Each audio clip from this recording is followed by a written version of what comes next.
Andito na naman po kami. Bumalik po kami dito, hindi lang para magbakasyon, kundi para i-celebrate ang birthday ni nanay. Dito nga namin i-celebrate yung 60th birthday niya. At dahil madami kaming mag-anak, mas masaya at mas makakatipid kami sa resort. At para ma-enjoy din namin yung dagat. At may palitsyon pa si Mayora. Food trip na naman tayo nito. Naku, paano na ang Jetta? Puro lamo na lang. Tapos sa susunod, manunuyo na naman tayo nito.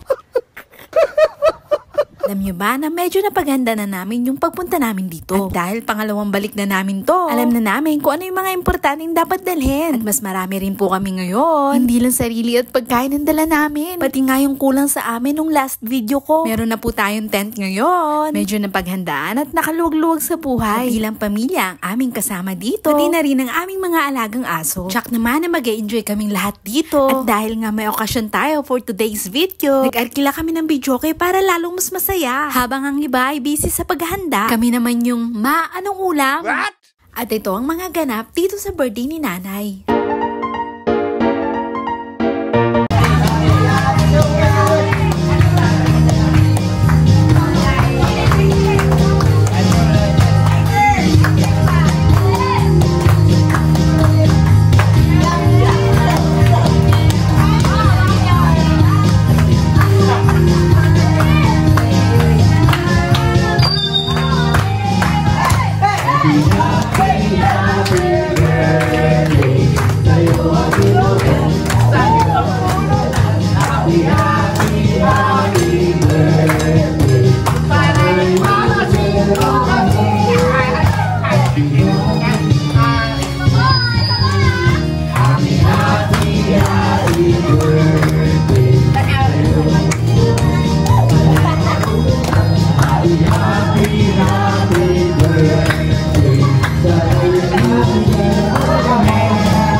Papa mo.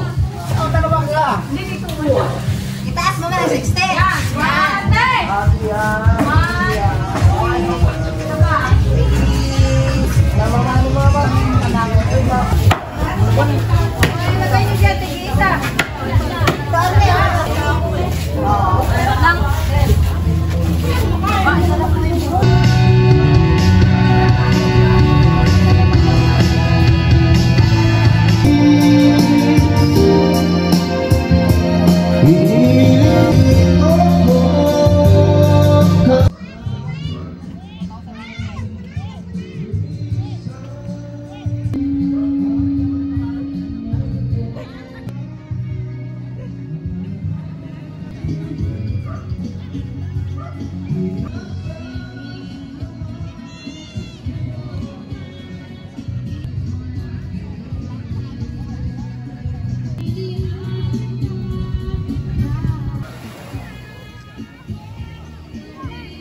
Tingnan mo, pupila.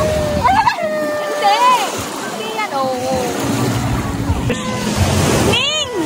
I mean, she, wow!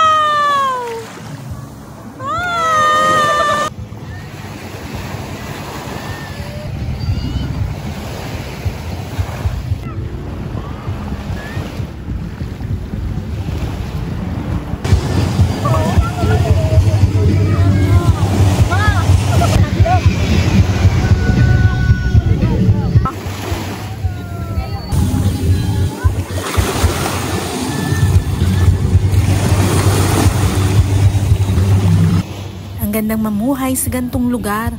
Simple at payapa. Salamat sa lugar na to dahil maraming memories ang nabuo. Simula nung umpisa ng aming pagpunta dito hanggang ngayong araw na ito, ang daming mga pangyayaring masasaya at masasaya lang. Walang malulungkot. Hindi lang sa aming buong pamilya at mag-anak, pati na rin ang aming mga alagang aso na nag-enjoy. At sa aming nanay na nag-celebrate ngayong araw. Naway naging masaya ka sa iyong kaarawan ngayon. Dalangin namin na humaba pa ang iyong buhay. Maraming salamat, Iba, dahil naging bahagi ka ng aming pamilya. Ibang-iba ka talaga at hindi ka namin malilimutan. At malay mo, isang araw, kay amin na namang babalikan. Salamat sa panonood at see you on my next video po. Bye-bye!